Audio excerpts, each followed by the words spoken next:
Hey Heal Squad, how are you doing? Today I want to talk about how maladaptive daydreaming can be sabotaging your love life. If you engage in maladaptive daydreaming, you may have had some trauma in your childhood and now it's showing up in your dating life. If you're new here, welcome to Heal the New Sexy, where we discuss all things healing, self-love, and relationships. My name is Samantha. I'm a licensed therapist and coach, and I want to talk about one of the biggest mistakes I see women making as it relates to when they are choosing men. Because if you are engaging in maladaptive daydreaming, essentially it's a form of escapism. You may feel very anxious as it relates to dating, and so you engage in the daydreaming in order to regulate yourself. But there are some things that you may be missing, and I want to talk about that today. Okay, so I'm gonna hop right in, because maladaptive daydreaming can be extremely dangerous, because you aren't dating the man that's sitting across from you. You're not dating the man you're talking to on the phone. You're really dating the man that you created in your head. And in your mind, he's emotionally available. In your mind, he's an intellectual. In your mind, he's ready to commit. In your mind, he's ready to choose you. But then that leads to you being disappointed. That leads to you making sacrifices. That means to you can lead to you lowering your standards. That can lead to you not respecting your boundaries, because you're trying to have access to a man that you really have created in your mind, and you're not respecting how he's deciding to show up. Many women, especially if you have a history of trauma, and you engage in limerence and you engage in maladaptive daydreaming, right? You are spending a lot of time in your mind. You're not spending enough time assessing what is happening in real time. And so one thing as it relates to maladaptive daydreaming that I tell all the girlies that I work with is that you have to work on being present. And if you need help with that, I want you to schedule a coaching call so that we can talk through it and I can give you some tips on how to stay present in dating. We all have something. We all have maladaptive coping skills, whether it's overeating or it's shopping or it's maladaptive daydreaming. But it's so important to have the skill and the ability in order to address those things, okay? In your mind, right? He may heal. He's going to become the man that you know that he can be. So sometimes even the conversation about potential can be some maladaptive daydreaming, because you really are imagining and envisioning a man that is not present or available to you. The problem with this is that the man that you imagine him to be is that there is no evidence that that is who he truly is.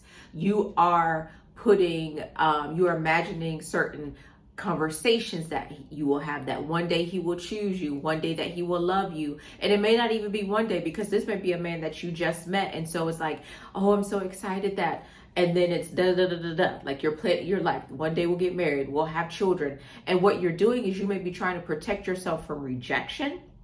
And so you are softening the blow by thinking in a positive way. And there's nothing wrong with being positive, but it's problematic when the man in your mind is not the man that's before you, because you have fallen in love with the man that's in your mind, not the man that's before you. Okay.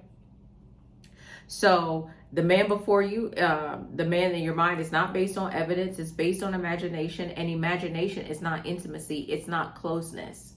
Many women I am encountering, especially those that have experienced trauma, have a difficult time with intimacy. You may have not just trauma, you may have experienced neglect and lack of care, so you have a difficult time. Intimacy can be a trigger for you. Being vulnerable can be a trigger for you. So when a man is moving closer, or when it's developing, you may feel fear, you may feel anxious, you may feel unease, and so it's easy to retreat in your mind. Okay, so let's talk about what happens when you meet an attractive man, right? He's attractive, he's educated, he's successful, he may be charming, there may be even some chemistry there, and instead of remaining curious about who he is, you begin to fill in the blanks.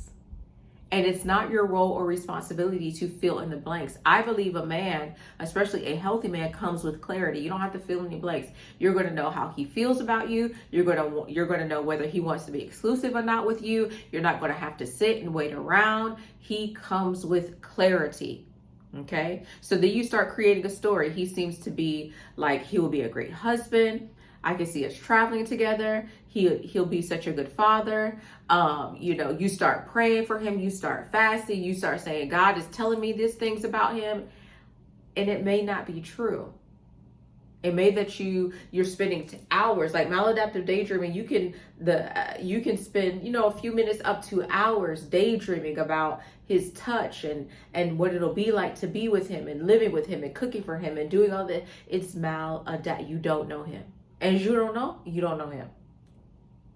But in your mind, with the little information that you have, you're creating him to be someone that you don't know him. You don't know him, so you're moving ahead. You also are objectifying him because you are putting him in places, in spaces where you don't even know if he's qualified to be a husband.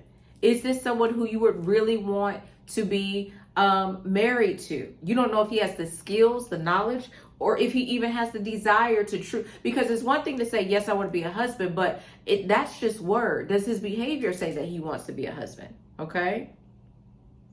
You may even, and this is the thing also, for those of us that may have had unhealthy relationships with our father, there's always that internal hope in us that one day he'll become a good man. And then that we take that same hope and we give it to a man. And so he may not be a good man, but the days that you wish that your dad would show up for you at the recital, that he would follow through with picking you up when he said that he was going to come and see you, then this man doesn't have to be good, but it's your hope that you put on him. That's how trauma, that's how our childhood shows up in our romantic relationships. And when you're engaging in this maladaptive daydreaming, you have to also understand that your body is washing your brain over with these pleasant chemicals because it's engaging with this, with the daydream, right? And so now you become emotionally attached to a man who hasn't worked for it. You become emotionally attached to a man who it may not move forward. So when the relationship doesn't move forward, doesn't progress, now you're left holding the pieces and now you're disappointed, or now you're frustrated, or now you're not trusting a man, when really you have to see what role you're playing in breaking your own heart. Because it's one thing to get to know the man and say, okay, he's not healthy for me. It's another thing to meet a man and then create this whole daydream and illusion of who he is in order to soothe yourself, because maybe you're anxious about relationships progressing, or maybe you're fearful about rejection, and so you don't want to be rejected. So you create this narrative about who he is, or you create a narrative about him being this good man because you can't really accept the truth that he's not. I know he.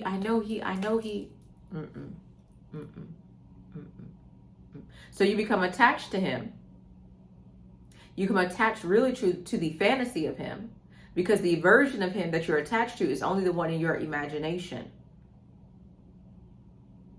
Right? Meanwhile, the man you're dating is still providing information. He's telling you who he is. He's telling you about his character. He's telling you what he values. There may be even some discrepancies in his values, but you have painted him to be such a wonderful man that you're not paying attention to the discrepancy. You're not paying attention to, he tells you that he'll text you or call you at 8 and he doesn't. Oh, maybe he was busy. You give excuses for him the same way you give excuses. I mean, no disrespect. We're healing here. That you give excuses to your neglectful father, or you give excuses to your neglectful mother.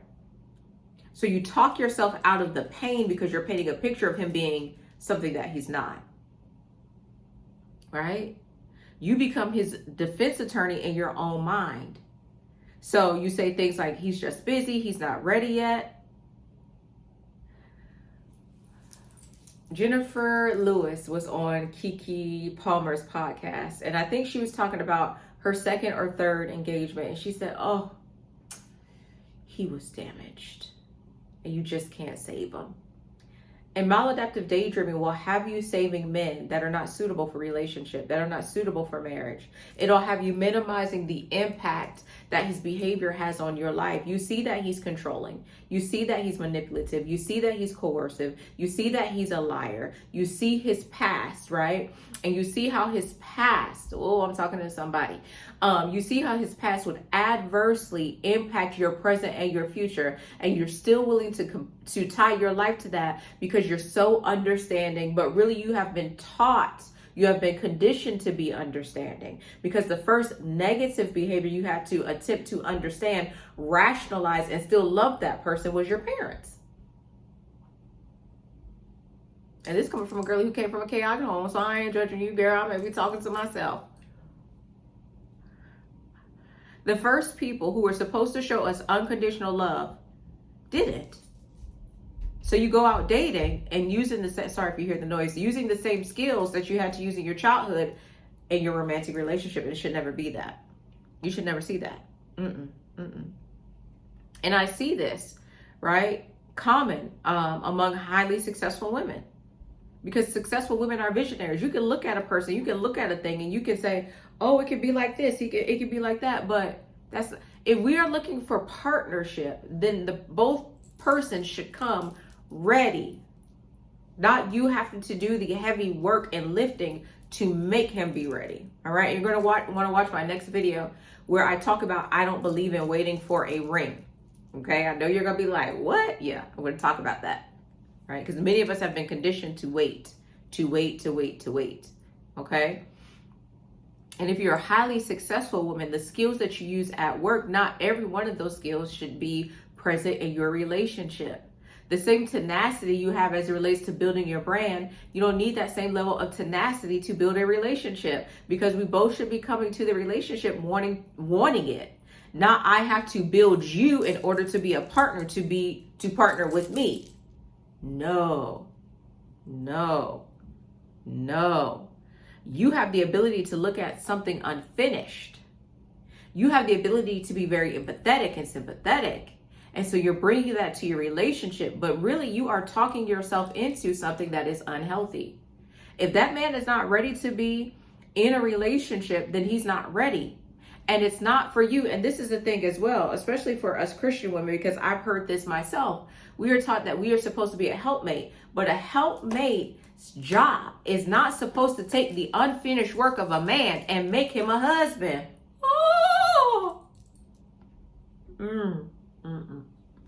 It's not your responsibility to take an unfinished man, raise him so that he can be a husband. Because there's some women who are fearful, Samantha, I can't leave the relationship because what if another woman benefits? You've essentially raised him.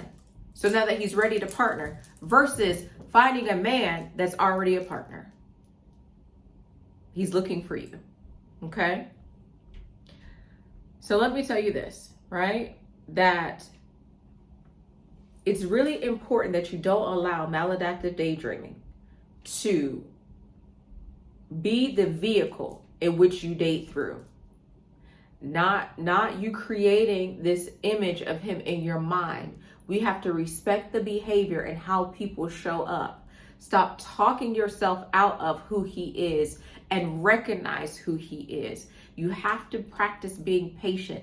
Don't allow your imagination to go to, oh my gosh, I met him. Oh my gosh, we're going to be married. Oh my gosh, I know he'll be a good father. You can't minimize painful behavior, right? You can't minimize the how he speaks to you if it's in a negative way. You can't minimize his behavior towards you if he's neglectful. You cannot do that. The purpose of maladaptive daydreaming, wherever it was created in your life, was for you to escape. But you need relationships in which there is safety so that you can be present. If you have to use a coping mechanism in your relationship, it's a sign that it's not safe to you. All right. My name is Samantha. I want to talk to you down below. Are you using maladaptive daydreaming in your relationships? Have you had to use it in the past? What are some of the lessons that you learned? All right. Again, you can click the link down below in the bio. If you want to schedule a one-on-one call with me, I would love to work with you. This is Healing News Sex. My name is Samantha.